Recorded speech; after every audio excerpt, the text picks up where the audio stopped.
episode 3. All clear. All clear, dude. Oh man. So guys, we're talking today. So I'm really fucking pissed off, by the way, people. I quit. I'm trying to quit smoking weed because I fucking live in Missouri. Okay. Here's the thing about Missouri is like 2019, early April 2019 was we had it was my father-in-law. I can't even think straight. My father-in-law had got his medical card. Well, here we are, August 16th, 2020. We don't even have a fucking dispensary. We have to drive to goddamn Illinois, where they sell you cartridges that are 70% THC, 30% God knows what else in this content. It's probably vegetable oil. Makes you cough. It's really dark. 70 fucking bucks, and that's in Illinois at their dispensaries because Illinois is right. And I live right along the Mississippi. That's what we're doing in Missouri. How's that Cali life, Andrew? How's that Cali life? It's pretty good, dude. You want me to? I'm gonna go right now. I'm gonna get you some real time prices, right? I'll go on weedmaps.com. Weedmaps.com. Oh. So basically, we'll say there's a dispensary right by my house, right? Yeah. So I'll go to their little page, right? And we'll go to their menu.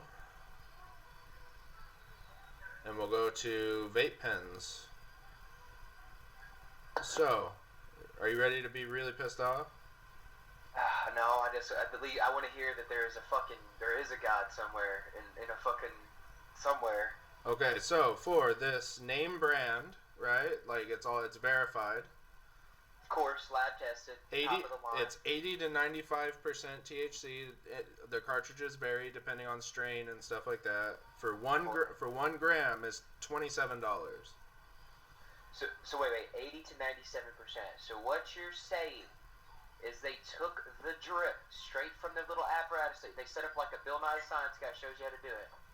They set up an apparatus. They have like some sort of butane, alcohol. They essentially evaporate the alcohol. The alcohol travels away when it gets heated. So they got a tube that matches the way alcohol travels. And then they have the tube that matches the way THC travels. And then they have a tube to match the CBD content. So they take this little, they collect the THC content and they pour it straight in the cartridges. Depending on the strain, that other 15 to 5% is going to be water. No, it's they probably put in a sort of filler, probably to make it flow easier and to gum up less. I don't know, but it's not minimal filler. Yeah, it's not 70% for $70. I could buy 3 of those cartridges for the same amount that you are paying for one. Yeah, and in Missouri, what had happened is all those people that used to make fun of the potheads, because we're in the 1940s here, people still think marijuana makes white women want to touch black men. So anyway, these guys that made fun of potheads their whole life, and they're the guys who run the construction companies, and a bunch of potheads work for them. They're the people who say, oh, I don't care what you do. I don't know. They're low-down people. They say they don't care what you do. They, as long as you don't do whatever at work, you can be high, just get the job done, kind of, which is pretty cool. I mean, so it kind of should be everywhere. But the thing is about the people, they're drug addicts. They know that they're hiring. Whenever they get hurt, they get out of their workman's comp and they get their money back. And they know all these people, the cops, and blah blah blah. And they kind of fuck the system to their favor. And they're very racist, very prejudiced motherfuckers. And they're the only ones with the money in Missouri because it costs $1 trillion to buy into the weed system. So these are the motherfuckers that use chemicals in their fucking, shoot their cows up with hormones, and all this other fucking shit have now got a hold of weed. So I don't know where weed's going. It's scary. To me, it's scary in Missouri. It stems from the 1920s from Hearst, because he owned a bunch of newspapers and stuff like that, and he feared that, which is correctly he feared, would be that hemp would take over basically all the textile mills, and it was going to be too expensive for him to basically switch from creating wood pulp paper to basically harvesting hemp. And because hemp can be made into plastic, it can be made into fabric. Basically, anything that you can touch can basically be made out of hemp. Even the hemp wood. So here's a funny thing about hemp too. We have a hemp hammock that had a 400-pound weight limit. I'm a 240. My wife is probably about 150 because she's with child. We sat on it the other day, so 150. I don't know, math for Marines. We're right at 390, and or I don't know if my math's probably fucking off. I don't know. Somebody check me. Either way, we're right around 400-pound weight limit. And guess what didn't break? The goddamn hemp hammock, but the metal. So the 400 weight pound wasn't for the hammock. The little metal at the joints where they had spot welded it, actually broke at 400 pounds, and they weren't joking when they said 400 pounds, but it wasn't. Yeah, it bent in on us and broke it at some joints, and that wasn't the hemp hammock. The hemp hammock's perfectly A-okay. It's 400 pounds. I was like, this thing don't even feel like it's giving. What's the parts of, I think it was, I don't know if it was the Model T, but it was one of the first, the first Fords was made out of hemp, and they have literally, there's footage of people slamming like the quarter panels and stuff with a sledgehammer, and it doesn't, like, it you can tell that it's been hit, it's scuffed, but it's not bent. And then, like, even when there were bends, you just went in and popped them out, and it's lightweight, it's super easy to farm. Like, it's a weed. It literally it grows on its own. Fucking turkeys, they can harvest some of the shit that turkeys like off of it. You got a turkey, you know what I mean? Jesus fucking Christ, man. I'm sorry I'm cussing a lot. This is a difficult time. We're in day 2 here.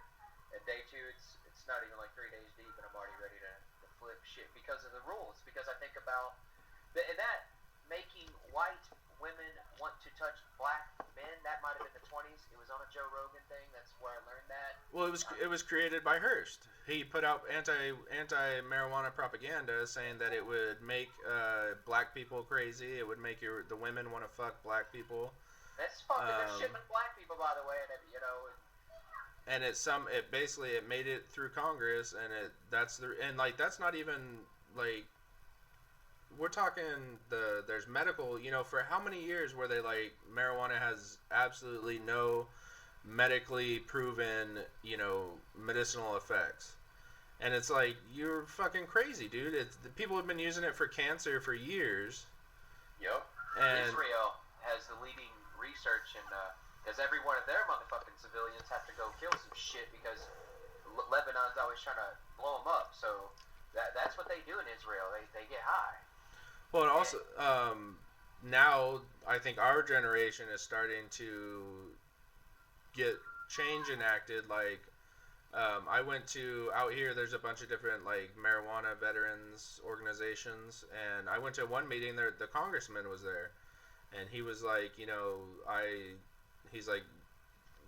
I think he used to be, kind of anti-weed and stuff like that, but then he saw, like, there was a World War II veteran there, dude, that gets high, and he's like, if you could imagine the shit I've seen, like, World War II veteran, and he's still alive.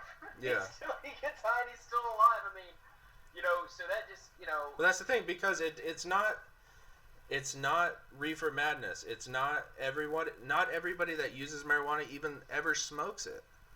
There's topicals, there's lotions, there's oils that you can cook with, there's drops that you can put under your tongue, there's sprays, there's candles, there's lemonade, there's bath bombs, there's freaking all of this stuff, and it's all... Bath bombs? Wait a second. The bath bombs make you feel a psychedelic effect from a bath bomb? Well, they have, like... So scientists have kind of discovered that... So since CBD and THC occur naturally together, that they should be taken together. So you should take, like... Because I've taken just straight CBD with 0 THC... And it works. It relaxes you, and you feel, you feel kind of the stress or whatever is going on. It melts away.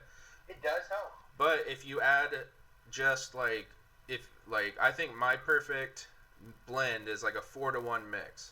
So it's 75% CBD and it's 25% THC, and that THC kind of helps carry the CBD through your system, so it gets deeper.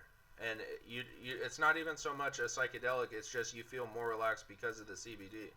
Well, the thing I noticed about weed was I tried it in high school and I fucking hated it. But after the Marine Corps, I remember the first puff I took was my neighbor, California. I fucking love California. The information, by the way, in California, it's all about truth. Everybody thinks scientifically out there. Everybody embraces the truth and they adapt on the truth. It's such a wonderful culture. Such a wonderful, you think liberal in California, that's not fucking always true. Well, you're an outsider looking in. I'm here, and I would say exactly. the opposite. And for those you don't know, Mr. Andrew, he's fucking stoned, son. Stone Cold Killer. I'm just kidding. But either way, he's a fucking Marine, and so obviously, we Marines tend to probably sway a little bit more toward the right. I like to be in the middle, but the left's. I just want people to fucking leave each other alone and be happy, and just do the right thing. Like, it's ridiculous that we're still fucking fighting like little kindergartners. Like, he took my pencil. Now no, it was my pencil. It's like, it doesn't fucking matter, dude. There's enough pencils in the world to go around. Literally, we just grow it. We make hemp pencils. We fucking can literally probably make hemp pencils. I'm sure that's a thing. There's probably a million other things to do with hemp, but yeah, there's science in place to where, like, this COVID thing could actually turn around and be positive. So nobody goes to the schools, but we still have these school spaces. So we could literally turn this school to literally like something people can do. We could turn it to food centers. We could turn it, just there's some better ways to engineer things, and everybody knows it, but the government's stuck on fucking making money. You're into fitness and all that. They have hemp protein is one of the cleanest, best proteins that you could have. Oh shit! And well, that's to tell some. If we let this happen, that's to tell some greedy rich.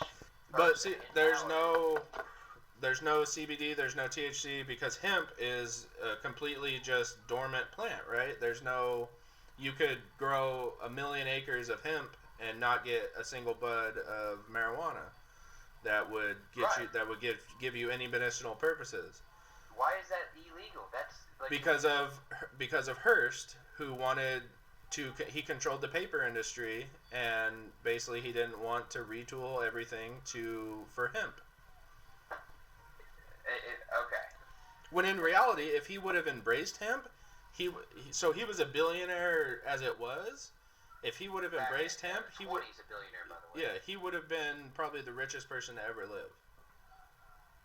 Because the amount of applications that hemp can do, and in the fact that in the same area that you would grow, the wood or whatever to make, say, a year's worth of newspapers, you could grow a decade's worth of hemp. And whose constitution, though we are probably the youngest country, but I'm pretty sure there's something along the lines of our constitution, even though we're the youngest, we still have our original constitution, and our constitution has lasted longer than anybody else's constitution. Well, get this, our constitution is written on hemp paper. Hemp paper, mother truckers. And that, like, when they say that, like, the founding fathers grew marijuana, that's generally what they're talking about. They grew hemp to create ropes and everything like that, clothes. And I believe I've heard, different places that some of our founding fathers may have sparked the occasional doob. Oh yeah. But you got to think, dude, like, if you could go back in time, you just walk into like Independence Hall and it's just smoky, and they're all just like, man, what if like we could like say whatever we wanted, man? And somebody's like, hold on, dude, Tom, hey, write this shit down, dude. And then they were like, hey, man, we had some good ideas. Well, they probably, like, there's a lot of, darkness to our forefathers, too. So it's like, but it's still the future. We're like, we understand things better than they did. They were paving the way. They didn't understand what's going on. They didn't know their ways. They just tried to do their best. And that's what people forget. They're like, the founding fathers are evil, the country screws. Like, wait a second. No, wait, look. Just look around you. It's actually pretty cool. It's really freaking cool. And you're also looking at it 250 years later. Like, look at it. Yeah. Think of 250 years from now. Like, people are going to be like, what the fuck? Like, to put in perspective, George Washington died like 30-something years before the first fossil was found. So he died without the knowledge of that dinosaurs existed. Yeah, yeah, and they just came out of like not too long before that. Like it was, I mean, I got on Google and looked at some of the math between like the Colosseum and where we are now. It's just like literally not that far off. We kind of live like very short lives. You know, we just people used to kill each other for entertainment in a stadium. You know, like so, and then now fast forward. These people are probably growing. They're not only doing freaking weed. They're probably like eating mushrooms. They're probably doing all sorts of stuff. Well, that's a theory about how basically evolution was sparked. Like some the apple of knowledge with some shrooms. some they believe, I forgot what it's, something ape theory, but it's like some apes were eating some shit and they ate some magic mushrooms and it like triggered their brain. And then over generations, like of continuously eating this stuff, basically that's what sparked evolution into humanity. But have you ever eaten magic mushrooms? Oh yeah. So, you know, I'm a fairly private person, but I feel like this is therapeutic, and I wouldn't be real if I didn't talk about it.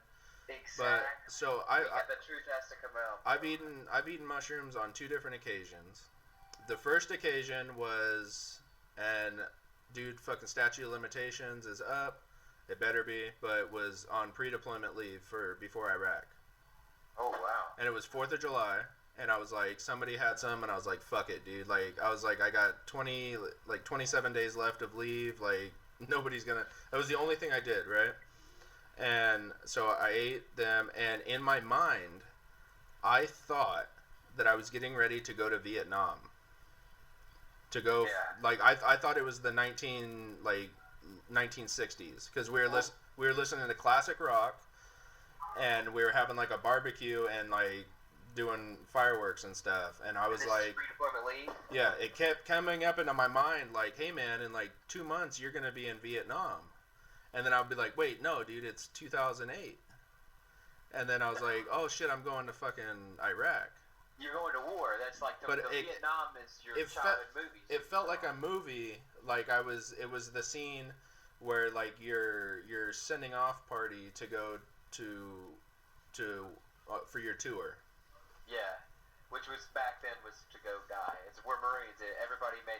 There was kind of thrown in our face constantly that Marines were bullet sponges, and that's what we were going to do, was to die and be in some sort of glorious and then combat. The second time that I took it was about a year later, after Iraq, and it started off really cool. I was watching, you remember 2.5 Men with Charlie Sheen? Yes. So a lot of, like, one of the set pieces was that they would sit around the kitchen table and talk, right? So in my tripped out mind, I was sitting at the table, like looking up at like Charlie Sheen, like, but in like I was in the show, but like I was there, like they could see me, but like no, just like didn't have anything to say to me, and I would just like look around, and then I would laugh hysterically at the commercials, because to me they would take like 3 hours each, but in reality it was like 30 seconds. The problem was when it got dark, it flipped into like a bad trip. Like I wanted, my brain was like, okay, like we've had enough fun and now it's dark and it's time to go to work. And why can't we control what is going on? And so like my body like started freaking out. Like I wanted to throw up. I didn't throw up, but like it was like, I was done with it.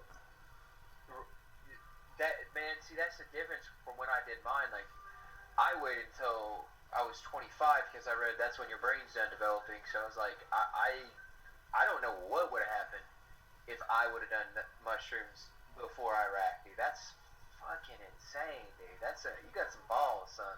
Coming back even after you did that, like, because mushrooms for me was like life changing. I was pretty much, I mean, kind of on a destructive path, And then just some of the visuals I saw, like some of the people I were around, they begin to transform into.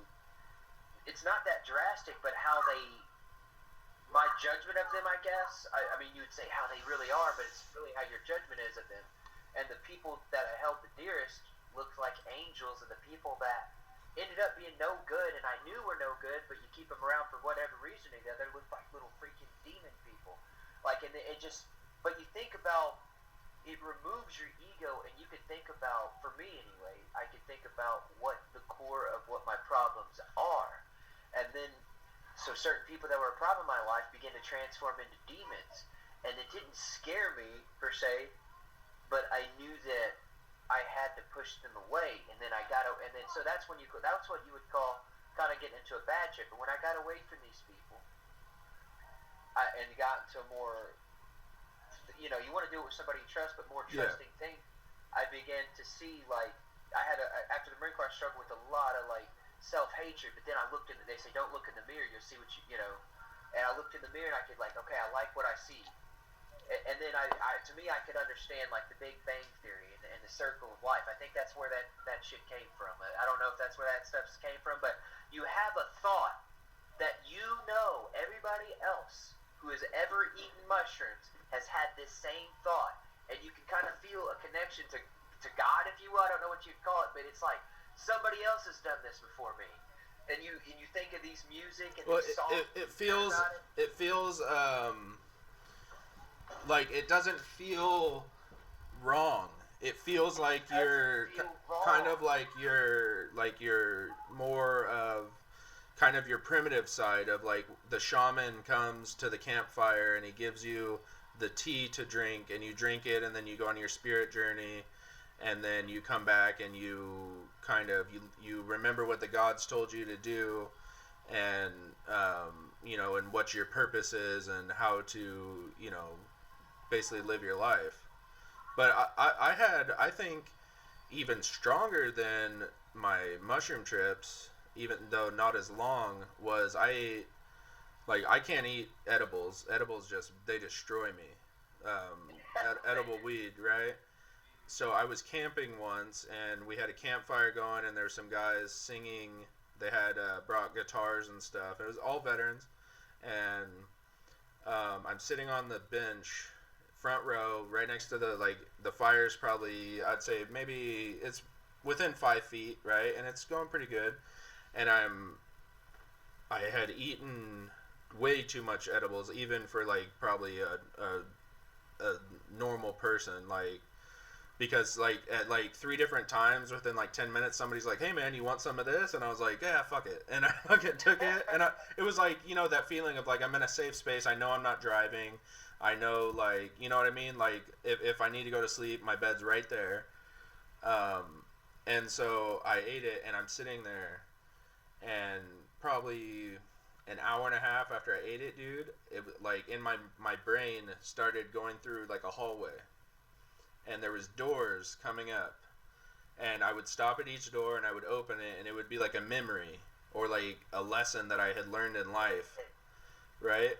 And then I would be like, oh, okay, and I'd close that door and I'd walk down, there'd be a next one, and it would be like, hey, remember when you were 10 years old and you told your dad that you were gonna get some money for this, but then you took the money and bought something else that, like, they had told you not to buy? And it was like, okay, release that. And I'd be like, whew. And then I'd close the door and I'd walk down to the next one. By the end of it, dude, I'm fucking bawling my eyes out.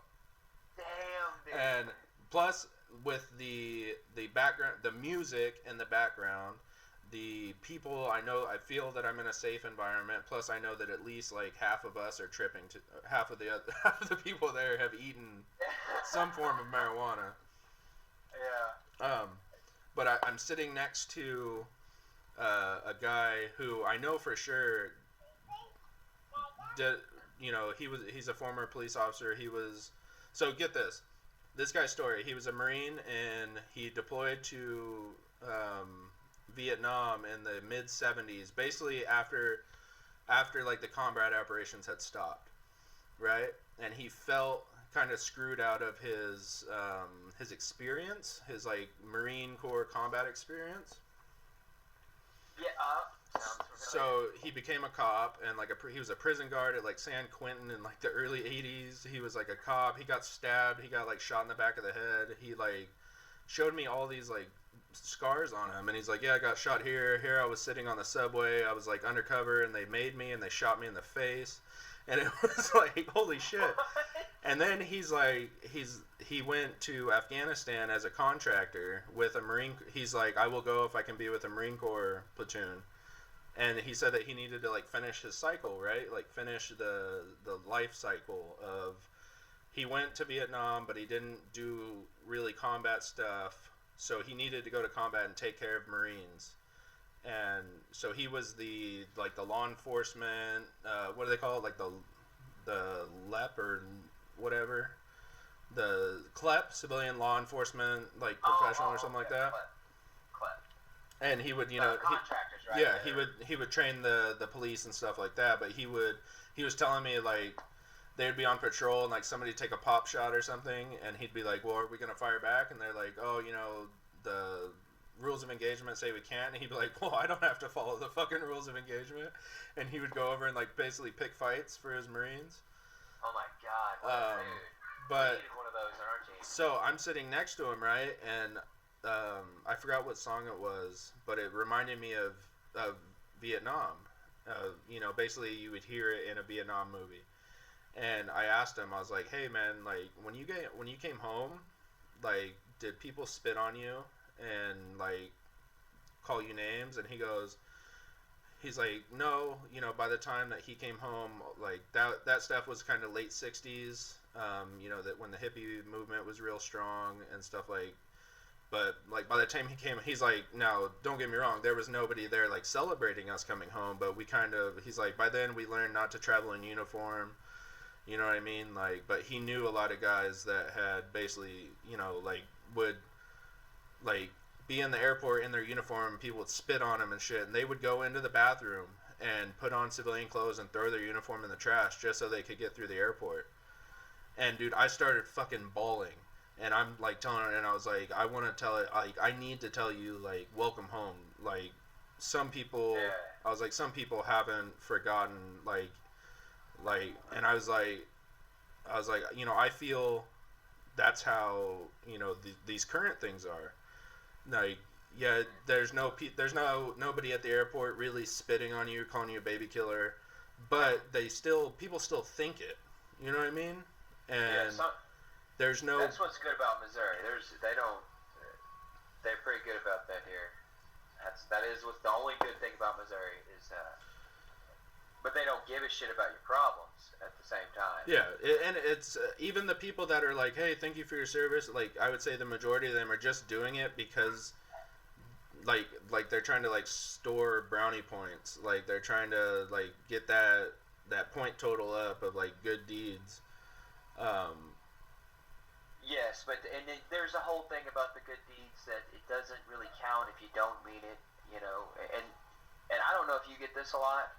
But when a civilian tries to say, when they're trying to tell you how they're stressed, it's so annoying when they say, "Man, it's nothing compared to what you're going through, what you went through." It's like, dude, just shut up. Yeah, stress is stress. Like anger is anger. Yeah. Like I'm trying to not be like that. I like to hear your problems.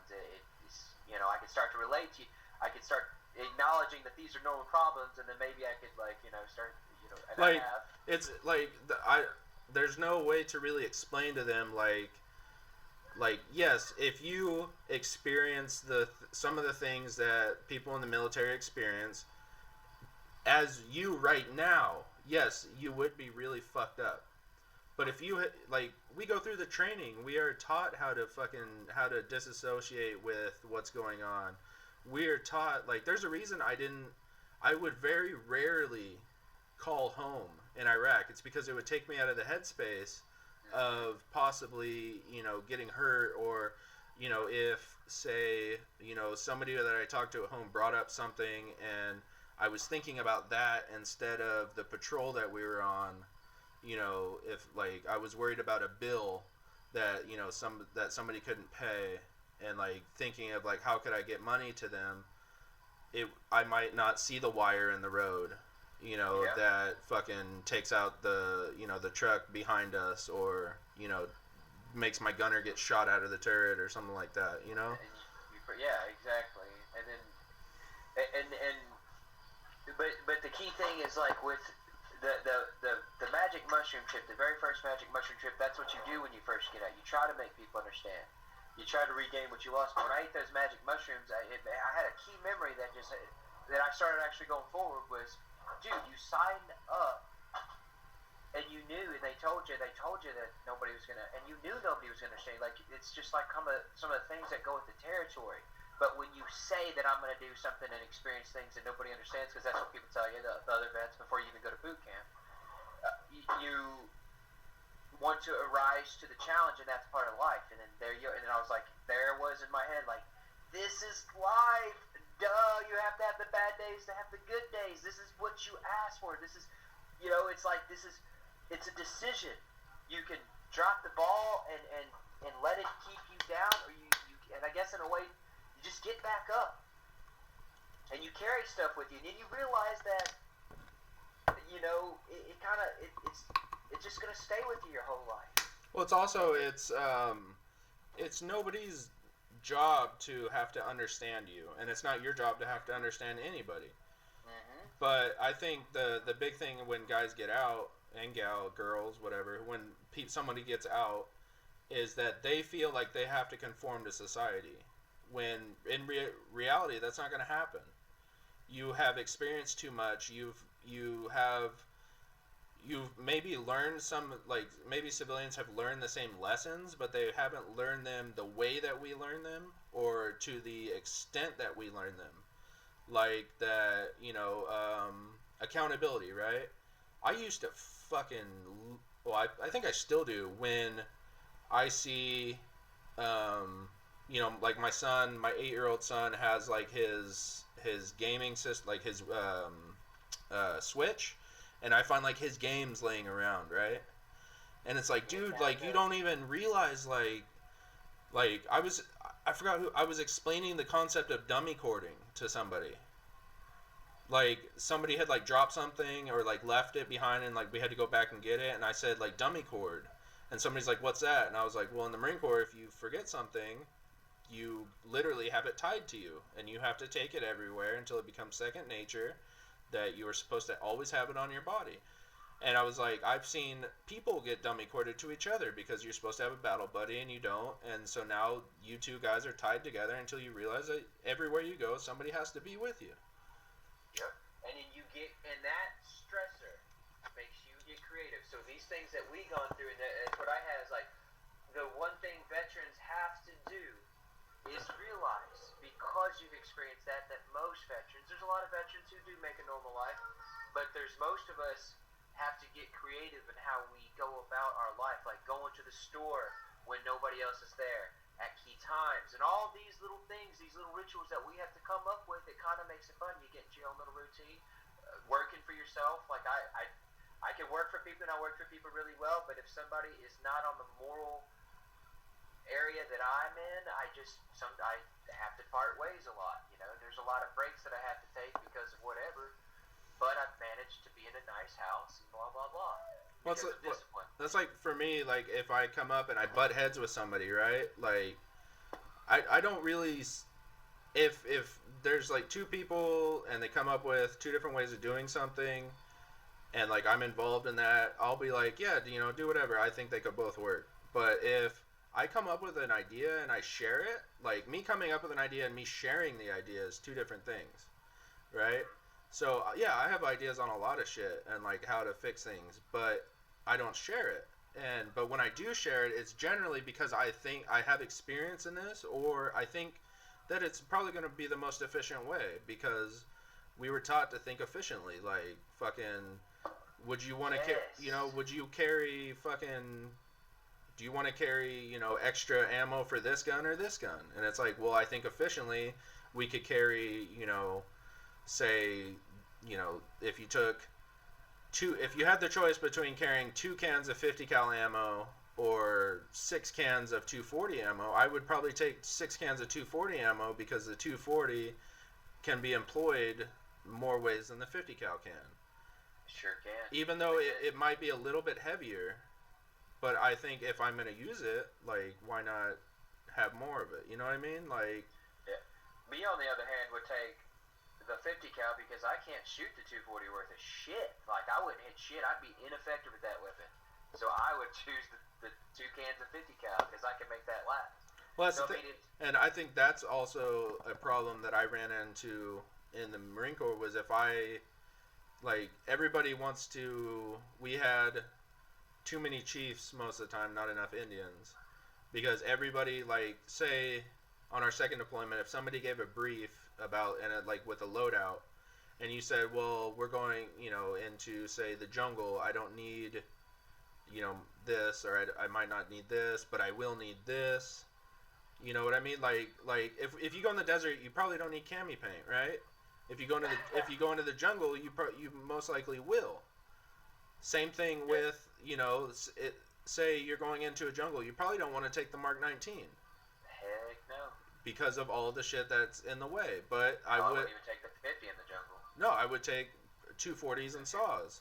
No, let me go back, check. I'm just, like, yes, so it would depend on the situation, and the thing about us that I don't think some of the other people had was we actually knew how to fall in. I would still rather have 6 cans, so say me and you together, and then we had the 2 choices. It's like, okay, so Andrew could shoot the 240, we're definitely taking the most ammo, and that means I'm running the rabbit and doing whatever Andrew's not doing because he's shit hot on the machine gun, and that's the most important. But other people are like, well, you know, I think the 50 cal is the most important, and blah, blah, blah, blah. You know, it's just, that was a problem that, it's like you got to realistically look at your team and its abilities. And you're better on the 240. So let's say we have the equal amount of ammo, we're versing each other, and I'm on the 50 and you're on the 240.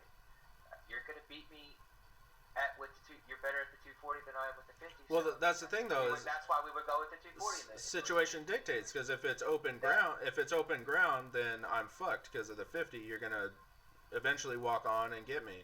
But if it's, you know, say rolling hills or, you know, a jungle environment, yeah, the 240 is better. It's a different, you know, like I hated the term while we were in, but situation dictates. You know what I mean? Like you. Because you can sit there for 100 years and play the what if game. Well, what if this happens? What if this happens? And to an extent, that is what combat planning is you have to think, you know, there's MPCOA, you know, enemy's most probable course of action, and then there's MDCOA, enemy's most dangerous course of action. You know, so, you know, what do I think the enemy is going to do? Okay, they're going to, you know, put an IED in. When we hit it, they're going to come out with small arms and try to ambush us. Now, enemy's most dangerous course of action would be a triangle ambush, you know, where you're getting the IED, the mortars, or the indirect, and small arms fire. L-shape with indirect fire, that makes up the triangle. So you have to basically plan for something in the middle. You can't always, you know, plan or take the steps necessary for the enemy's most dangerous course of action. That's kind of where your hope and faith comes in, and you fucking... Well, that's what I noticed about the newer guys escaping the recession. That's how they would. Like you said, too many chiefs, not enough Indians.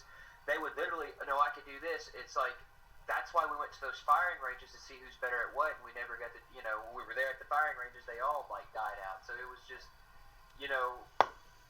And that's what you look at with civilians nowadays, being a part of a team as a civilian world. You know, I've worked for a large company. It was just like the Marine Corps, except for way less discipline. And you'd go with the coach, and he's telling you to do it this way. You go with another coach, he tells you to do that. Literally, your coach is gone. You go to this coach, he says, go yourself. This coach tells you to do one way, this coach tells you the other way. But the company standards is, and me knowing everything, I know the company standards. So I just would go ask coaches just because I was bored, and it was different answers everywhere. And that's, you know, so let's go to something people can relate to, like this COVID mask thing that's going on. Okay, there is a pretty damn good argument on maybe why you should wear a mask temporarily in public. Okay, so I forget my mask all the time, so I just grab a fucking thing and throw it over my face. I mean, it's kind of a rule that I don't exactly like, or even I may not even agree with this rule, but there's, okay, even if it's droplet fed and you're sick and you wear a mask, you're keeping others from getting it. Yeah. It's not to protect you from getting it. It's for, so in case you're asymptomatic and don't know, you're not fucking spitting all over people. Yeah. And that is why. And there's old people that get fucked up from this shit. Now I have friends that have it, but there's still the people who haven't had anybody who had it, and they're like, "Oh, you're gonna wear no mask?" They come running up your ass. I was like, first off, 6 foot apart is a great rule to just actually keep forever. Yes. Like, I hate when people run up on my ass in the store, and then they're breathing on you, they're coughing on you, like. Maybe wearing a mask in public in general, period, forever, is that such a bad thing? That's what the Japanese do. And that's very polite. See, the Japanese are... They're very polite people. Mm-hmm. Now, they have their problems, that they have their issues too, but their culture, the way our culture's going, we got to kind of stop. Well, I think the problem comes down to when people start comparing the mandate or the rule that you have to wear a mask to the fact that they're gonna fucking put you on a cattle car and take you to a concentration camp. There's a very long ways between telling somebody to wear a mask when everybody has to do it, and it's not like we're saying. It's not like Nazi Germany where it's like only Jews have to wear the star. You know what I mean? Yeah. If they said, hey, only Asian people have to wear the mask, then yeah, that's fucked up. Or if only fucking white people, because, studies show that white people have the most cases, then yes, that would be fucked up. But they're saying that everybody has to wear it. Yep. And the white people having the most cases, that would have nothing to do with the virus trajectory. It would just have to do with what most white people do with their habits. And that's, people don't think, and people don't even think scientifically. They say, they'll look at something and say, they'll see that ice cream sales have gone up, and so has the numbers of drowning has gone up. So they're going to correlate, people actually used to correlate ice cream will make you drown. No, summertime, more people buy ice cream, and people are actually swimming. Wintertime, nobody's fucking swimming. Yeah. You dumb fucks, like back in the day, that was 1930s. That's, and we can look back on that and say, you dumb bastards. But yet we look back 250 years ago at even dumber motherfuckers that had no clue, and we're going to get upset and say, our country's screwed because these guys thought this way when they were 250 years ago and they literally didn't know that. Well, that's why most of our documents are living documents, right? Like the Constitution is living documents. I believe, in my point of view, that the Constitution should be adapted to the times, right? Like leave the old shit in there, but add some new shit, right? Like, hey, fucking stop being dicks to each other. Like, you know what I mean? Like, yeah, just throw it in that language too, where people, our generation can. It's not about the words you use, it's about getting the point across and moving forward. So and that's the thing is, like, the documents, like, I have a copy of the Declaration of, that is the Bill of Rights. No. Declaration of Independence. It's the Declaration of Independence. And it's very eloquent, right? But that's how they all spoke back, or not spoke, but that's how it was written back then, right? Mm-hmm. Like, read even... I think it was, I forgot whose podcast it was, but they were talking about like reading letters that were sent from a private in the Civil War. So you got to think probably fairly uneducated, but they were so eloquent, and the way that he described everything was so beautiful. But the way that we communicate has changed. Now we communicate with a text, with an emoji. So why not dumb it down, for lack of a better term, into, like, that's why our laws, dude, why are they fucking, a stack of paper? Why can't it just be like, hey, don't fucking drink and drive? Why is it that, but if you're in this county and it's this percentage based on a fucking blood test, this much time away from fucking when the event occurred. And it's just like, dude, just like live by the rule of just be cool. Just be I think it was 2nd Platoon's platoon commander when we were boots. His whole libo speech would just be like, be a good dude. Like, he's like, maybe instead of drinking a beer, you read a book. He's like, hey, guess what? Maybe you could drink your beer while you read a book. Just be a good dude. And it was like that message covers everything, right? Like, Yeah. don't be a dick. Basically, treat others how you want to be treated. That's what I tell my 8-year-old is like, because he'll come up, dude, and he'll just fucking kick me, right? And I'll turn around and I'll kick him. And he goes, why'd you do that? I'll be like, you kicked me? Like, if it's okay for you to kick me, I should be able to kick you. And he'll be like, no, that's not okay. And I'll be like, well, then don't do it to me. You know, it's weak character because so many times I see people cutting corners. And that goes, and to see the golden rule, treat people how you want to be treated. So, you know, okay, so whenever somebody cuts corners, let's shoot. I'm gonna shoot back to the place I worked. People lying, saying, "Hey, you have a card if you purchase this today. You can't get a violation for telling them that you had a card and they did. There's literally no violation." But they would tell people that to make the sale. How would you like if that happened to you? They would hate it, of course. Or maybe they themselves wouldn't even purchase the product that they're selling. So that's what I'm saying. It's like, so don't work at a job where you wouldn't consume a product that you're selling, you know, because I think that's fucked up. You know, and it's just, or don't, maybe that's not. That's a little far. I'll overstep my boundaries there, but let's go back to, don't willingly tell a lie that you know is going to hurt somebody. Sometimes it's okay to lie when you know it's for the better at the moment. Hey, they're going to kill me if you so lie. But if you're telling a lie to help yourself and it's hurting somebody else and you know what you're doing, that's why, that goes around. I mean, what's the difference between, because everything can be ramped up in scale, right? So that's like, I would say the minor version of that would be, a little kid takes a piece of chocolate and then he lies to his parent about it, right? Or the little kid sees his brother take a piece of chocolate, parents come in and say, what happened to the chocolate? Kid says, I don't know, right? Now, yes, he's choosing to lie about it. He knows who took the chocolate. But then if you ramp it up, that's like you telling me that you murdered somebody, and then the cops come and ask me, and I say, oh, no, I know nothing about that. Right? Mm-hmm. That's... so, but I think the thing is if we, and I know that it's a fucking, it'll never happen because humanity is full of pricks and assholes.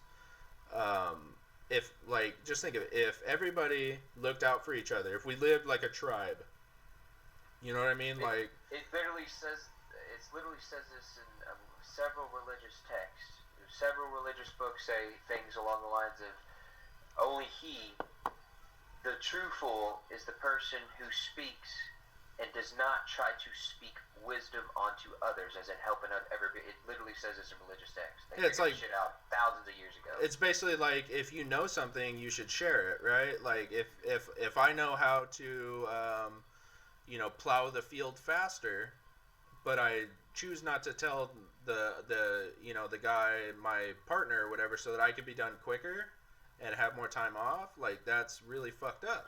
Or take over more fields and become super filthy rich. Yeah. And then fuck everybody else over. But it's of my personal opinion that we have basically outgrown our areas. Like, that we're too overpopulated.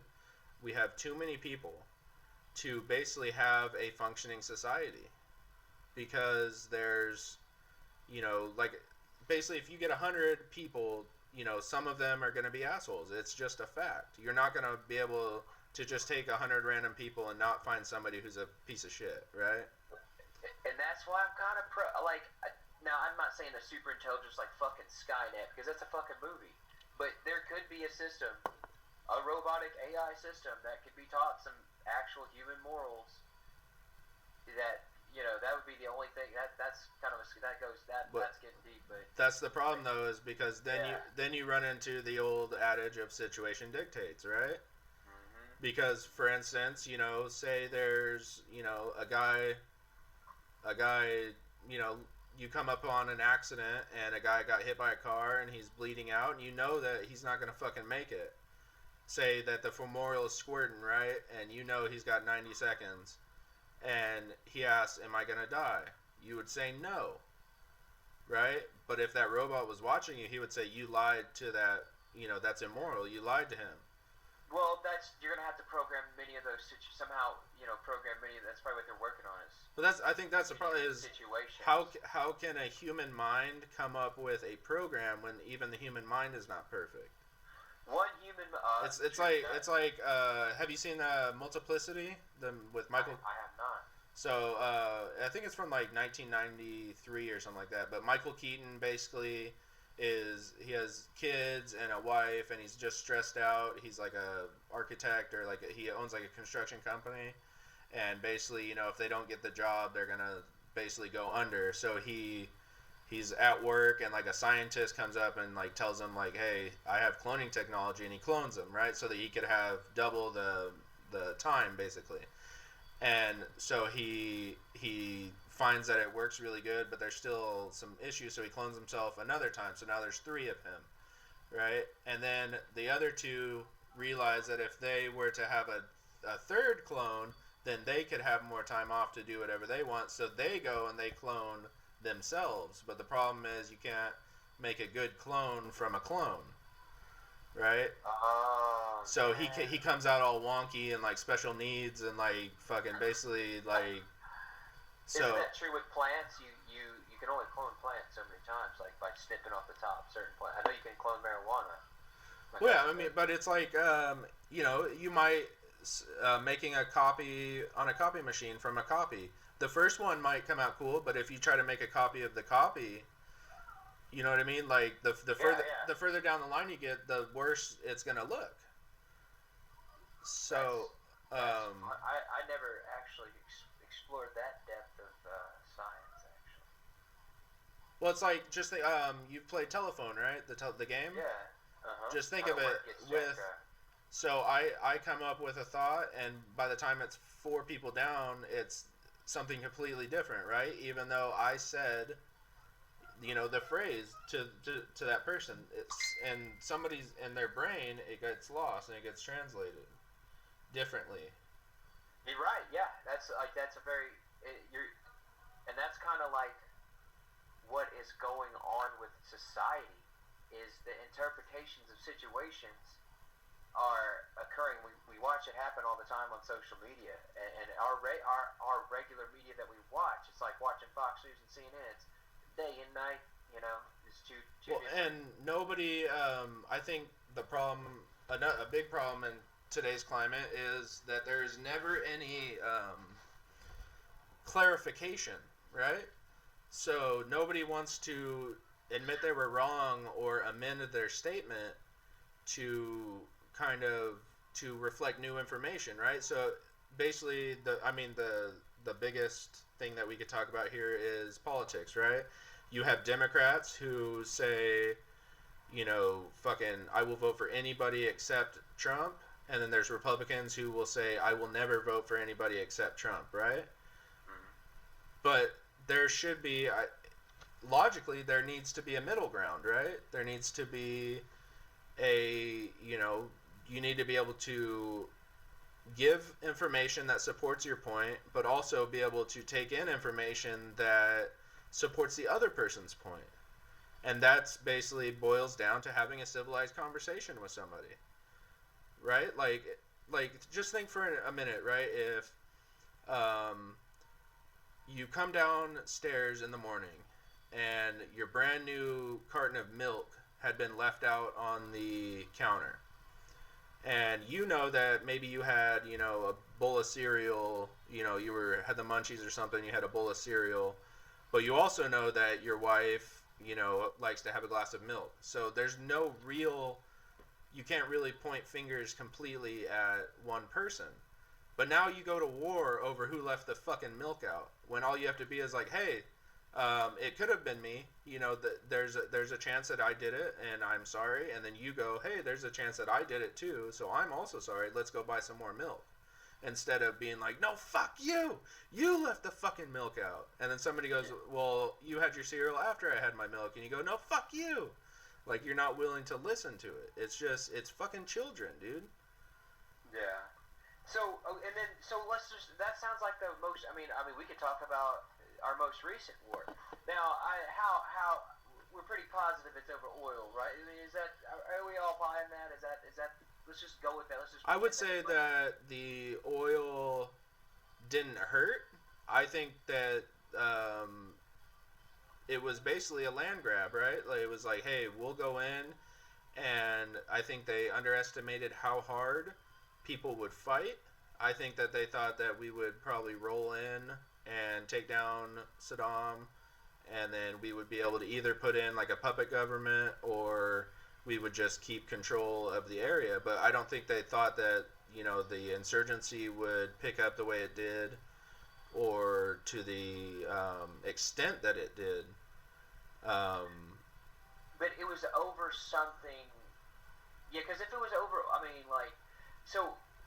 Yeah, there's actually there's no fucking telling. Because you would think, right? Like, if you want to control the oil is just kind of it's just a product. The end goal is to be rich, right? Is to control the economy. Yeah. And I think it would have been much cheaper to just drill in Alaska or offshore. Or saying shit.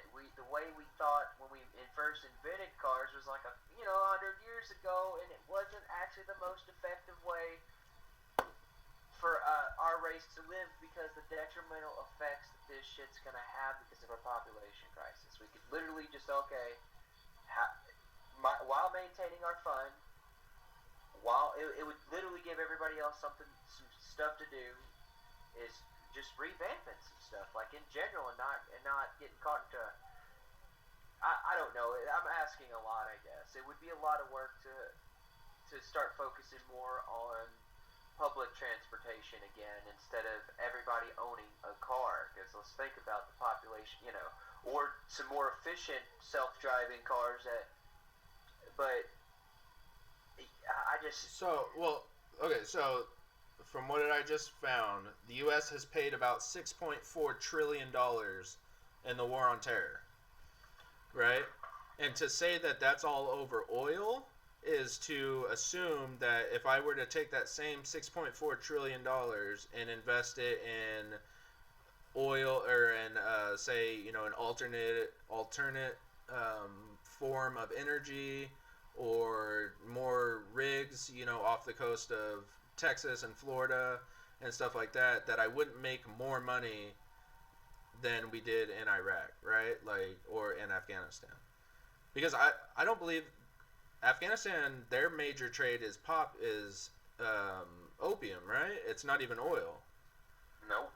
It's drugs. Which, is another way, to have the U.S. basically control where, the war on drugs, shut their economy down. Which, basically, the war on, like, that's what. We might get killed if we keep on. If we there was too much. somebody was on a podcast, and they were talking about, like, well, why don't they switch their crops, right? Why don't the poppy farmers grow, food? Why don't they grow stuff? And it's because they make so much more fucking money growing poppies. And they can buy food from somewhere else. And not to mention that it's, a really shitty climate, and not much grows there. Like, what are they going to grow? Cotton or tobacco? No, I think it's too hot. Yeah. It's, like, poppies just happen to grow here, and somebody figured out that poppies can be turned into heroin. So they make so much money, and it doesn't trickle down the way that it's, it does here. The people that make the money keep the money. When, Reagan's in the 80s, his whole thing was trickle-down economics, which is, if the CEO makes more, then the board will make more, and then the presidents make more, and then the vice presidents make more, and it trickles down. But I think what they quickly found out was that the CEO made more money, and he wanted to keep more money. He didn't want to spend more money. Yeah. Like, because humans are greedy. Humans are greedy. That's exactly. Yeah, and being tempted with, and it's not so easy us sitting here saying things and stuff, but having power is you got to live with the discipline, because you know how it is. You gotta literally act a certain way, and if you step outside of a certain line, it just it just goes to shit. And Well, and people, I think some people are naturally power fucking, what is it, was it something absolute power absolutely corrupts? Something like, basically, if you put somebody in charge, it will go to their head. They will be different. It won't, like, just think if, like, somebody came down and was like, hey, Joe Schmo, you are now in charge of, all of humanity. Do you think Joe Schmo would be the same person he was before? Or is he's gonna get, there's a great chance he's gonna get a God complex and he's gonna fucking, I figured that's why they would make the presidency. I feel like in a perfect world, the presidency is something nobody actually fucking wants to do. It's like literally your civic duty, and you're like, dude, are you voting for me again? It should. Like, That's like, basically. No, vote for this guy, and the other guy's like, no, fucking vote for him. Basically, the first test of should this person not be president is you ask them, do you want to be president? And if they say yes, then they're automatically out. Yeah. Yeah. Because why? Why do you want to be the most powerful person in this country? Yeah. Because you can't fix everybody's problems. These people don't want to fucking fix their own goddamn problems. This would be a nightmare. That's also, personally, I think that politics should not be a career. It should be, like you said, a civic duty. You should do, that's why I'm huge for term limits. There should be definitely term limits. I think they just say, bro, you're doing a great job, dude. Please, for us, we want you to go run for president. Like, god damn it, dude. It's my civil fucking duty because I love you guys and I love this world we live in. So yes, I will go run for president.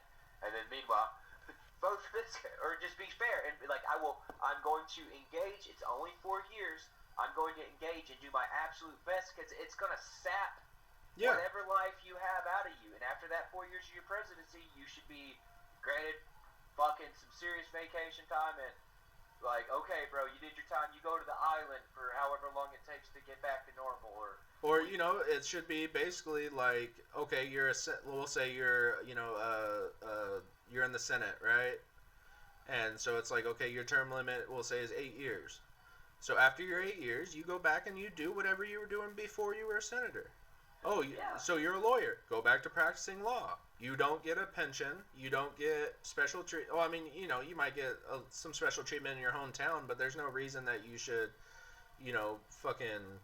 I think you should get paid at like, least to have to do the job, and a good pay at that. It should be impossible to get rich being a politician. Oh yeah, good pay is in like. You get benefits like food stamps and some super sweet Medicare, like. Well, I think if you're, say, in Congress, right, well, they'll be like, okay, we'll cover your bills. We'll give you a place to live and, say a stipend per month or whatever for groceries and stuff like that. You can have health care and stuff, probably through the VA. Hey, the VA is good at treating government people, so you can go through the VA. Or, a similar program. And then, like, you basically, you make... Like, we'll say the hours that you work, like every other American that clocks in and clocks out, you get paid the national average, the way that they pay veterans that are doing the GI, school online. You get paid half the national average, but we'll say, hey, if the national average is $12 an hour, you get paid $12 an hour.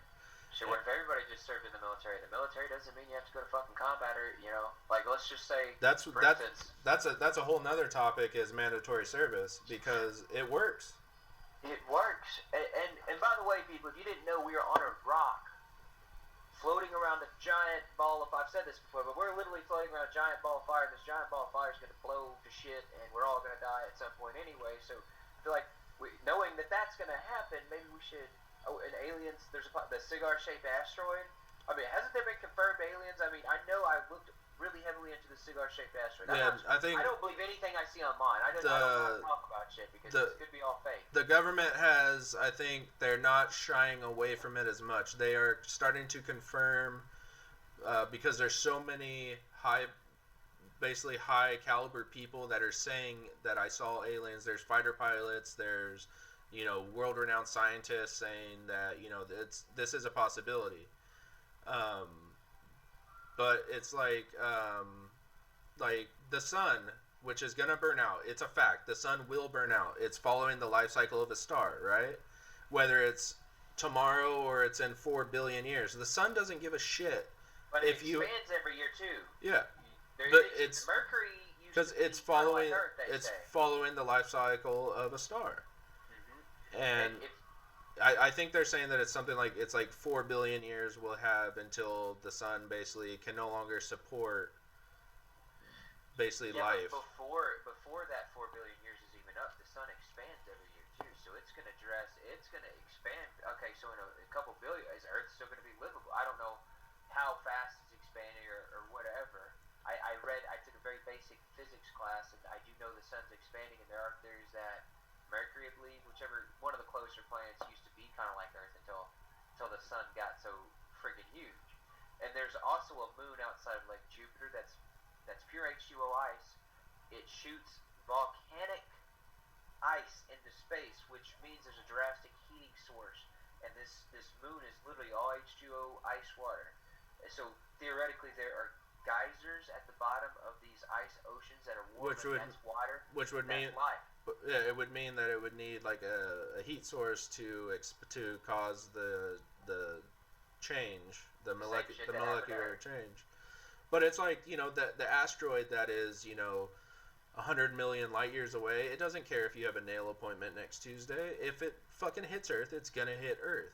And why would you want to spend your time, your fucking, say, 90 years here, being fucking a douchebag? Exactly. Why does the government, now that we have internet, now that we can all freaking FaceTime people, why do we all want to spend time and saying your culture's jacked up, my culture's right? Let's just have a friendly competition who can invent some sweet-ass, scientific, energy-efficient, all these cool things that we're striving for. And let's figure some ways to start moving to other planets, getting resources from other planets, and all this. I would rather, ideally, I would like to be the aliens that live in harmony with everything. But I mean, if that's not possible because of human nature, then I'd like to be the alien race that conquers other worlds. Okay. Well, see, like that's pretty wide of me. I must admit. But. Could you imagine, like, if we sent, say, 10 people to Mars, right, and they were going to start, you know, colonizing? I'm pretty sure that one out of those 10 people would think that they had the God-given right to be in charge of Mars. Oh, God. I think it's power. Claim a mountain. Power is fucking addictive. This is my mountain. That's why people will do the nastiest shit to keep power. And that's fails time and time again, and I could honestly say I have not failed that, and it gets you. It does kind of get you shit on it, and then you often wonder, did I make the right decision for, say, walk away from the job I was at, because that shit was getting to me, and it was like $90,000 a year, and it's like, you have kids, and everybody said, you have kids, you have all this shit. I'm like, dude, you guys, nobody is striving to do the right thing. That is left vocabulary a long time ago, and it's not mine. And I do well, and I can't live in harmony with you because I know you're doing wrong, and I know you're running people's credit. Some people you're not, but everybody gets that customer that can't afford it. You know, and I struggled. There was a time where I worked there, where I sold a couple things to people that shouldn't have fucking bought it, and they emailed me with the death threats. And it felt fucking god awful. And I was like, dude, hang on. And I had to go get my manager, and I had that fucking like, dude, I don't care if I get in trouble, but I need your password. I need to get these fucking people out of this shit. And, well, you know, that's the thing, too. And they tell me, you're not their financial advisor. And I was like, listen to the conversation. This lady says she's on food stamps and shit. But I was new to the job. That's spotlight. You know, that's an ethical and moral dilemma. Is, you know, like, if you're a salesman and you know for a fact that the person you are attempting to sell it to cannot afford your product, but there is a way for them to get it. Now, yes, it is your job to sell that, but it's also your job as a human to look out for the person and like, I'm not saying that you trusting you with their life knowledge. I'm not saying that you refuse to sell it to them, but you tell them, like, hey, I would not feel comfortable selling this to you. I will sell it to you, but I need you to know that you can't afford this.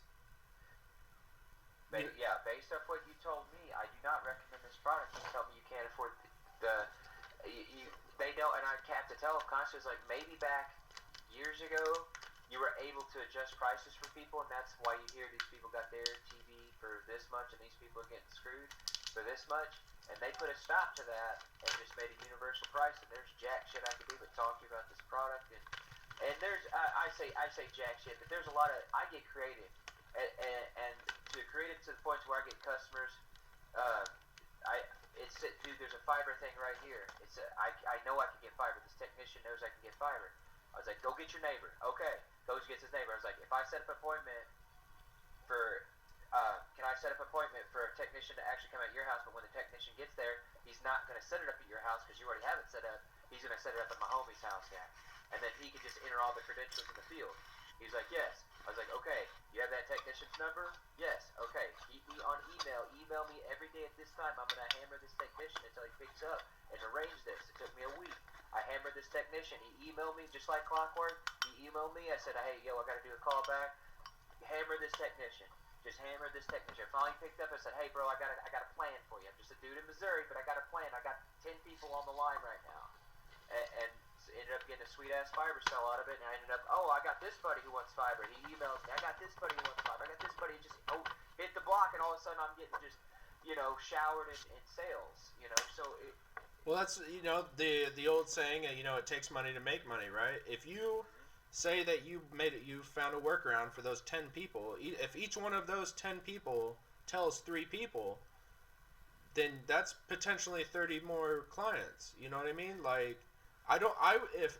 if I was the CEO of a company, I would give you a fucking award and be like, dude, this dude just, like, he just increased our fucking reach. Like, he's, you know what I mean? Like, and that's... He just turned the blind eye and said, I don't know if you're supposed to do that or not. I was like, I don't see how, I think my interpretation of the legislation trumps yours, and I'm going to do what I do. If you have a problem, you can stop me, but... or fire me, but this is what I'm doing, and it worked. I made my goals. I might not have been top salesman, but I was close. I was in top tier 1 in my sales all the time, and I just fucking did the right thing. So, but I admit at first I did it. It's all because some dude that sits in a giant office that hasn't worked in years, fucking wants to see more zeros in his bank account. And because he has terrible habits and needs that levitating pool, and I get it. I get addiction. We actually get addiction, and I get it. And I don't exactly want you to die unless there takes a lot for me to actually, would actually put you down. I guess. I mean, I don't know, but this you hear all these child molester things that are going on in our power elites now. Is that real, or is that just something somebody's cooked up to decredit our power elites? I don't know. My question is, so the flight logs, right, to the island, like, there's some pretty big names on there, right? How many of those people have come out and denied it and been like, this is fucking bullshit. You tell me how to help you, I'll help you out, to prove that I wasn't fucking there. Like, how many? None. I don't have to explain to you, sir. I have a golden toilet. There's a former president of the United States whose name is all over that shit, and they don't deny it. Like... Okay, so what... Okay, if you don't deny it, dude... Then tell me the fucking circumstances where you would, like, yeah. What was this? Yeah, clarify it, right? Be like, yes, I did fly on the aircraft. I had no idea what was going on. I was there for a campaign event, and, I was introduced through a mutual friend, and I was there this day, and this day. I had absolutely no idea any of this happened, and I will cooperate to the fullest extent of my ability. Yeah. That's a pretty simple fucking statement, right? I just came up with it. Why haven't they released it? All my hookers were of age. It's legal in this country, and all my hookers were of age, and here they are. That's the thing, right? Because even like when we hit ports where there was known prostitution, they would tell us. Singapore, legal. They would say, hey, like, if you're gonna do it, wear a condom. Make sure you see some ID, and it has to be legal in the country that you're going in. And it was. Singapore was legal. My first night there, I had a freeway with 2 college chicks who needed tuition because anybody could do it. Well, that's what they said. I took them to a hotel, and it was a great time. Do you remember in Australia, right? So prostitution wasn't legal, but like front page of the newspaper in Darwin was that prostitution rates had gone up like 1,000%, and that there was like no condoms left anywhere in the town. Oh my! Right? God. I was too drunk to remember. I was very drunk on those excursions, and then every strip club known to man, I wasn't paying attention. But no, that's crazy. 1,000%. Oh yeah, it was because three ships docked at the same time. Duh. So in Australia, by the way, I thought I was gonna starve, man. Their pizza, everything's kind of expensive. Their servings are very small. When I had to learn how to. The first time I actually learned how to read grams was with wheat. But they don't have their steaks in ounces. They have their steaks in grams. Okay. And I was like, oh, dude, I want the biggest. It's like I got the 12-gram steak. I'm like, yeah, that's probably close to ounces. Nowhere is 12 grams close to 16 ounces. No. Not at all. It was like because each ounce is basically 30 grams. So you got 30 times 16. But like I remember, like a pack of smokes was like $15. Like it was crazy. And I mean, I don't smoke, but like being with people that did smoke. But it's all the exchange rate plus like me and the guys that I went out with, we went to like as far down the road as we were supposed to a place called Duck Nuts.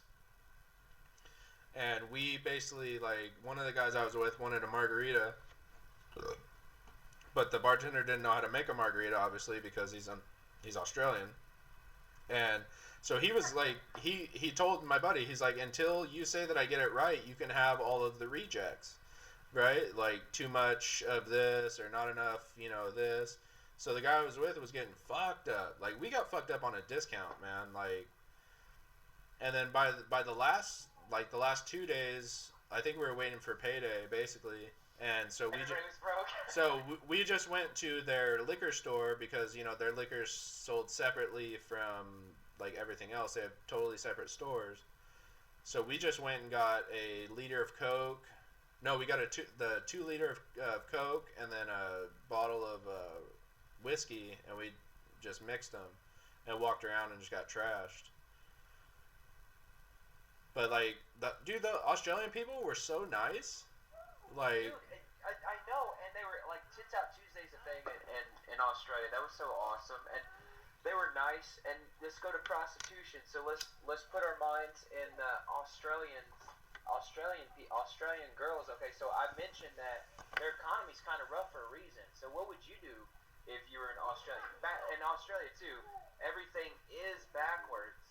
Like, the men are actually total, like, douchebags to the women.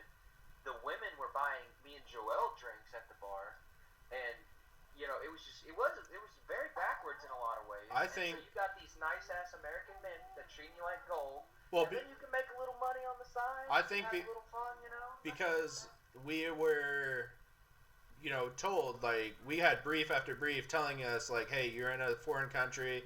Yes, the people look like you, but it's very different customs and, like, ways of doing things. So we were, like, told, basically, be gentlemen and stuff. And I would say, for the most part, like, the stereotype of the jock, marine, like, asshole doesn't really hold up. Most of us are gentlemen, especially around strangers. If it's somebody we know, then we can be assholes and stuff. But if you took us to a just like a formal event, we're not going to go crazy unless it's like a fucking mess night or something. But if you we know how to handle ourselves. At least the good ones do.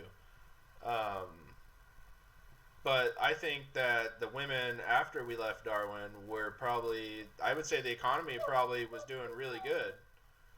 Because we were there for like 7 days or something like that. And we basically spent so much money on food, on booze, on the clubs, I think like my big regret about going to all these places was I didn't go do like the touristy things, right? Like some of the guys went to like the gator farm, the croc farm, and like they got to feed the crocodiles, and like some guys went like shark fishing, and then like in some like the Asian countries, like the guys that went and saw the elephants and stuff like that. Rode that was in Sri Lanka where they rode the ephelons. But I wish that I would have done more of that stuff instead of like finding the closest bar and just. Well, yeah, see, but I also learned a lot of. Me at the time, so I was really sad. Okay. I learned a lot about like the culture just by talking to the people in the bar, right? Because you start getting like seeing like the real people, and like I would ask like you know, you always hear Foster's, it's Australian for beer. One of the first questions I asked the bartender, I was like, "Do you have Foster's?" He goes, "What the fuck is Foster's?" And I go, "Oh, well, in America, like the big ad campaign is Foster's. It's Australian for beer." He goes, "Well, this fucking Australian's telling you ain't never heard of no fucking Foster's." And I was like, "Okay, I love this guy. Give me," and then I was like, "Pour me whatever you want, like." 2 sips and you're like naked. Like no, dude, and like it was like a big rugby game going on, so like they gave us these scarves and these hats, and like they were giving us all this free shit because like we actually were like, instead of talking shit about rugby, we were like asking questions like, okay, what happens now, and like we wanted to know. We weren't like the typical American of like, oh, we're better than you. Yeah. We were like, hey, you control the alcohol, so we're gonna be super nice to you. Dude, the one thing the Marine Corps taught me was the very good rule: when in Rome, do as the Romans do. And that's any environment that I go to, I can adapt to whatever custom, and that's like really fun. Well, I just get bored. You get bored real quick. But I think we were walking, because you know, so we would like generally, we would like everybody would kind of post up at one, like they had their bar, right? Like ours was Duck Nuts. And then every few hours, you would kind of take a stroll down that road and just kind of see who you ran into and like what was going on. And I remember we hit this bar, and there were some guys there, and we decided to stop. And I ordered, like, you know, like in America, right? Like you tell all the guys like, hey, you go to, you know, you get a table, I'll go to the bar, get us some drinks, and bring them back, right? So that not all 5 or 6 guys are standing by the bar. Get buckets of beer. Yeah. So I remember I go to the bar and I go, hey, can I get you know, 3? I think it was like 3 Coronas. And she goes, oh, I can only give you one at a time. And I was like, really? Like, so can I get 1 beer now? Walk to the table, come back, you know, like buy all 3, and I'll take 3 trips, right? And she goes, no. She goes, but for like, you know, 3 times as much, I can give you a bucket of Coronas, and it was like 12 beers. And I was like, well, obviously, like, why can't I carry 3 beers, but I can carry a bucket of 12 beers? And she's like, what do you mean? And I was like, 12 is 4 times as many as 3. Like, and she goes, yeah? And I was like, but I can carry 4 times as many beers around it. And she goes, yeah, but if you buy a bucket, we know that they're not all for you. And then you know, like, she's like, if you buy 3 beers, you could chug all 3 beers right away. How many people did you have with you? But how many people? I was like, you obviously don't know me. And she goes, no. And I go, I could chug all 12 beers too. And then she goes, yeah, I guess you could. And I was like, whatever, I'll take a bucket of beers. Like, that's America. Like, that's, I mean, I don't know. I do remember, now I'm backtracking a little bit, wherever they said you gave you hats and scarves. Was that the night that you arrived on the ship wearing a giant green hat and a scarf? You had no clothes on, but this alligator G-string. No, so. You had a giant didgeridoo, by the way. So, I had I don't know the team name, but it was yellow. A giant yellow hat. No, it was the Australian flag. It was like blue with like red stars and stuff on it. I was pretty hammered myself. And so I had that. I had it was like a giant top hat. Yeah. And I had that, and I lost that, dude. I was so sad. I love that hat. What about the alligator G-string that So I had I had the hat, I had the yellow scarf on, and I had my clothes. And then once we got in formation, like we were there because we had to be there 15 minutes early. You just look over and there he is. So I basically, I'm standing there, right, and I drop trowel, right, and like I'm just waiting for somebody to notice me, right, but nobody's like, everyone's hammered. So I lift my shirt up a little bit, and I got it above, like, to my nipples, and I'm just, like, standing. And then somebody looks over, and they go, "What the fuck?" And I'm, like, it's a crocodile thong where your member goes in the top jaw, and your balls go on the bottom. So if you, like, basically jump up and down, it looks like they're fucking, like it's chomping. But what I didn't realize, I thought that it was like only our company could see us because for the people listening, there was no females.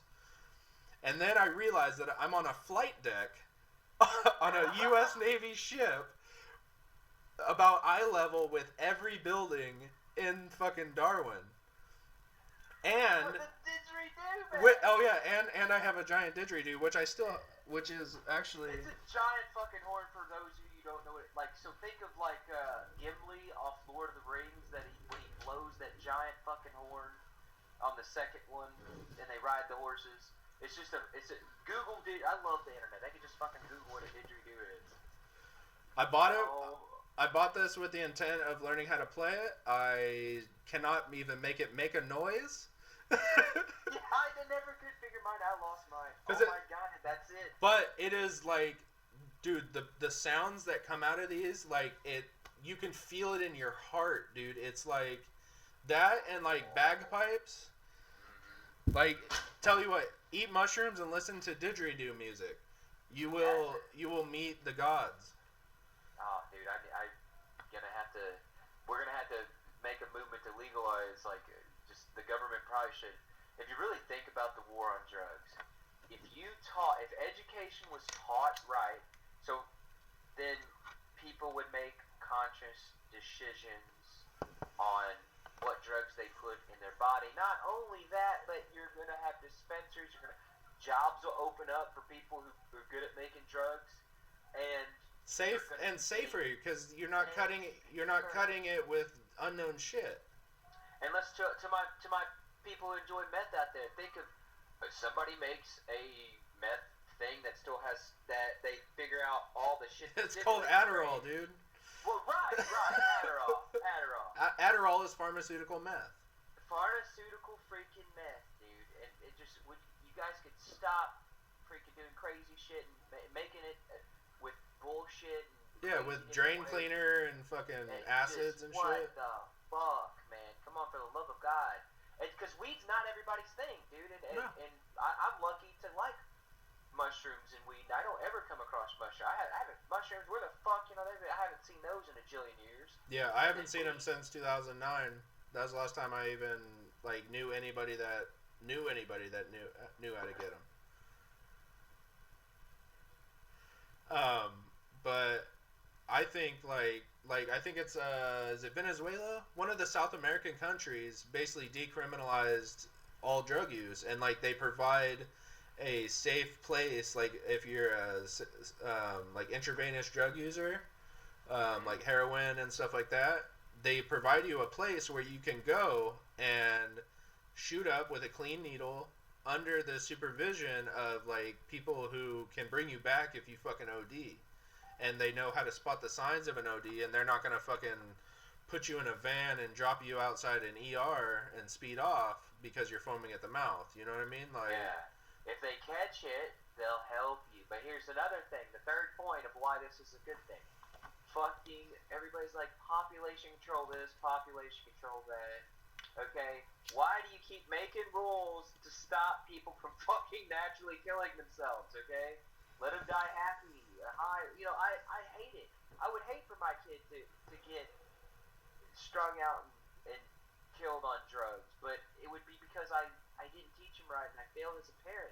Because that's doing stuff like you fail as a parent. Or your kid was maybe naturally chemically unbalanced, and a vitamin B12 shot could have corrected something to where they didn't need to use this substance, but because our system is designed to punish and not help,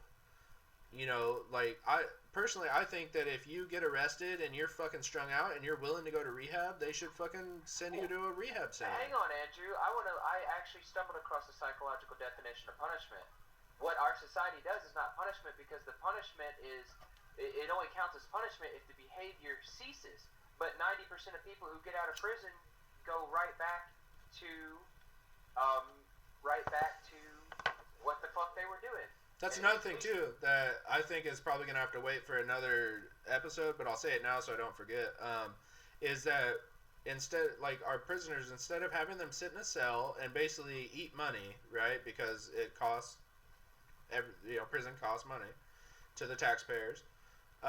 Why not have them learn a trade and go out and basically think of how we ran wartime America, right? Where a lot of stuff was done by people you wouldn't think it was done by. Like California, I think, has prisoners making license plates. But what real skill does that teach? That teaches them how to maybe run a couple machines, right? Have them, basically create prison-run factories where people can learn how to do wiring and welding and, a skill that they can then easily translate, have work release jobs that then get trickled down into actual jobs. And then I think that you could watch your recidivism rate would drop. Because say you do 10 years in prison, right? And you learn how to weld. But there's nothing outside of the prison to help you transition to be a welder. And that you've spent these 10 years not actually on the job welding, right? You're going to get out, and I think it's probably easier to start selling crack again than it is to go out and prove to somebody, because as soon as you say, I spent 10 years in prison, nope, because, you're going to be around expensive equipment, you're going to be around this, I can't trust you, you're fucking violent. But if these people can spend their time while they're being punished, technically, because they're not technically free. You cannot go home. You cannot go where you want. But every day you get to get out of prison, basically, and go to... It can, fucking build it next to the prison so you don't even have to take them outside of the walls. Go through a doorway. And they go into a factory and they make a car. Because I guarantee when they see that product, they're going to make a choice whether that feeling of accomplishing something and making something with your hands and knowing a skill, but also knowing that you have the path to take it with you, is going to be a lot more tempting than getting out and risking your life and possibly coming back. Well, so let's go to our perfect world and say, okay, drugs are now legal, and now first off, he can't go sell crack, but he could but this prison, prison you can't do drugs, you can't do these fun things. When you get out of prison, there will always be a knockoff version. There will always be... Yeah. So if you have, this scientific crack cocaine that you can give to these addicts and supervise them, there will always be, as long as somebody has the knowledge to make crack and to have the urge to make money doing it, there will always be a black market. Right. Just like there's a black market with purses and watches and shoes and all that shit, right? Mm-hmm. But if you can give somebody, it's all a risk assessment, right? If I can get out with a skill and be able to provide for my family in a safe and healthy manner, I would think that would weigh more than fucking getting out, getting shot at, dealing with all these shady people, whether it's stealing cars or fucking whatever they do. Stealing cars, something violent, maybe even assault on some degree. In prison, in this prison, the perfect world, think about this prison punishment. We're using the punishment from the psychology definition. Then induce a behavior that's unwanted. That doesn't really go into. There's several different ways you can reinforce this.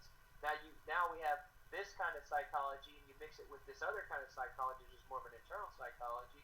The hybrid methods, just better methods. Prison would be people going to prison. It sucks because you got to have that suck to grow. So it's a very, we figure a good way to induce suck and reinforce healthy growth on each individual. And we have to understand where people are at in their lives. We have to identify how a person thinks at this point of their life. We could use this information to actually help people. So that we know the definition of punishment. I would be bold to say our prison system is not punishment for torture. And the torture is the action of the practice of inflicting severe pain on someone as punishment, or force them to do or say something for the pleasure of the person inflicting pain. It also means to inflict severe pain.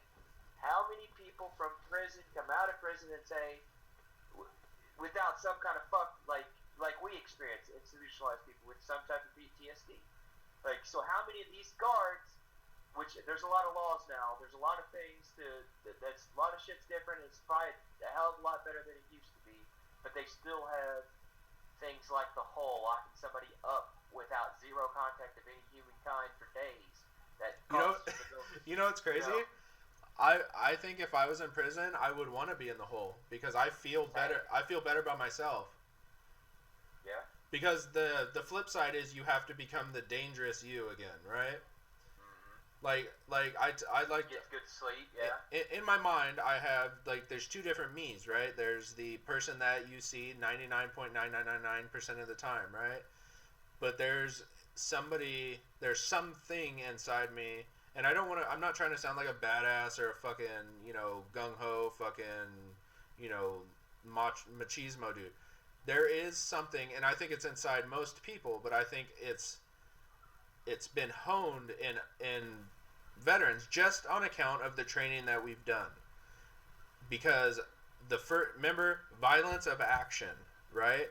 If shit hits the fan, and you see that quiet dude that's usually sitting there and can handle everything, and he's getting up and getting ready, you should probably get the fuck up and get ready, right? Yeah.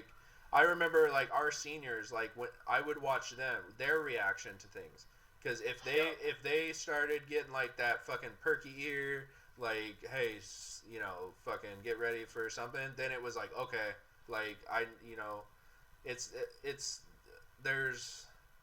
there's something in all of us that if the need be, it gets out, and it's kind of like a werewolf, right?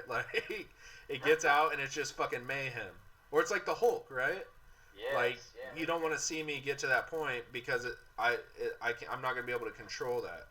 I mean, I can't control it, but I can't control how violent I am. Exactly. It goes to that level. It's like fucking redlining.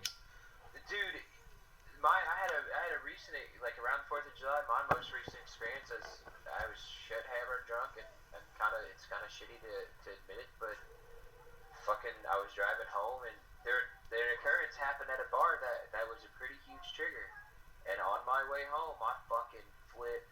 I just wanted to go, I had this overwhelming feeling of wanting to be in danger, and on the way home I ran red lights as traffic was going. It's like that action movie where I'm I'm gonna make it. I'm gonna hit this just right to where I'm gonna blow through this red light, and then I'm freaking, if I miss this timing, I'm gonna get sideswiped or something. And I did. I went right through that red light. Just some crazy shit, man. Got to kind of a bar fight because somebody did something wrong, and I just flipped shit, dude. It just activated. And I'm not a badass. I'm SpongeBob SquarePants. But it's like that. You hear stories people when they get into a high space or something, they have the urge to, or not the urge, but the thought of the urge. What if I just fucking jumped, right? Yep. And luckily most people can think reasonably and say, well, I'm not gonna fucking jump because I'm gonna fucking die. But right, I think there's some weird, crazy thought, and I think that's why some people do some crazy shit, is because they get a thought and they go, I'm just gonna fucking do it. Yep.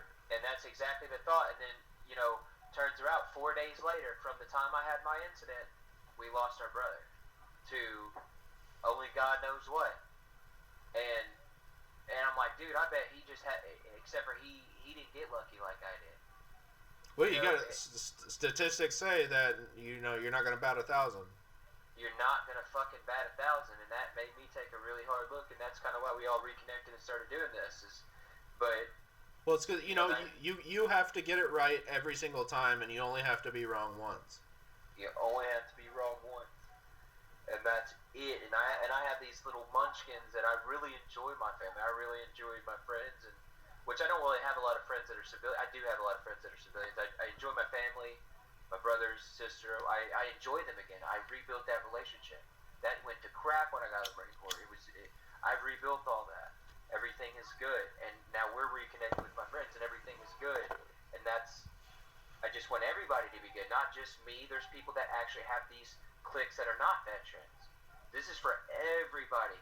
Yes, mostly veterans are going to cling to this because that's where we came from, but everybody, for me, everybody makes it. We all finish together. We started together. We finished together. Just everybody adapt that. Everybody adapt that. Not just I don't know why society has pushed us to start thinking inward whenever you could look at statistics and women's statistics are postpartum. I did a little further research. So women, it's from postpartum, that's fucking understandable. But for men, suicide happens for more men that are single and don't have families. Well, it's also, sorry to cut you off, but, we hear the number 22, right? 22 a day. Mm-hmm. But the real range is generally thought to be as high as 36 a day, because certain things and certain ways that people take their own life are not considered suicide. So say an overdose will not be classified as a suicide. A death by cop is not generally thought of as a suicide. If I would have got sideswiped by that semi truck, that would have been a traffic fatality. So, I don't think people realize that not every suicide attempt is, the taking pills or gunshot or hanging or asphyxia, stuff like that. It could also be fucking. I'm not even gonna. I don't even want to give examples because I don't want to basically put shit on some of those are legit hobbies, like base jumping and stuff like that. I think that is an adrenaline rush, but also if you're suicidal and you're a base jumper, you could easily just fucking end your life, right? You just don't pop your chute, right? I'll say chute malfunction. Yeah, but it's also I think so. The 22 is, and certain states also don't disclose the statistics. So, and I believe California is one of them, or at least used to be one of them. So that you couldn't even factor. We're not even factoring in all 50 states, and not to mention all the expats that have, because Mexico has a lot of. Ex-military, ex-U.S. military. The Middle East has a lot. Europe.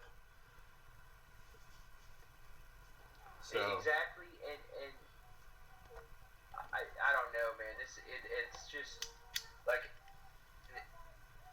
I can, even about my situation, dude. I can't even I want to give details, but if I do, I think it's just gonna get emotional and weird.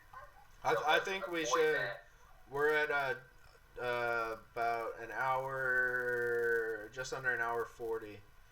So I think we should probably. Dude, that's perfect. Yeah, we'll cut it.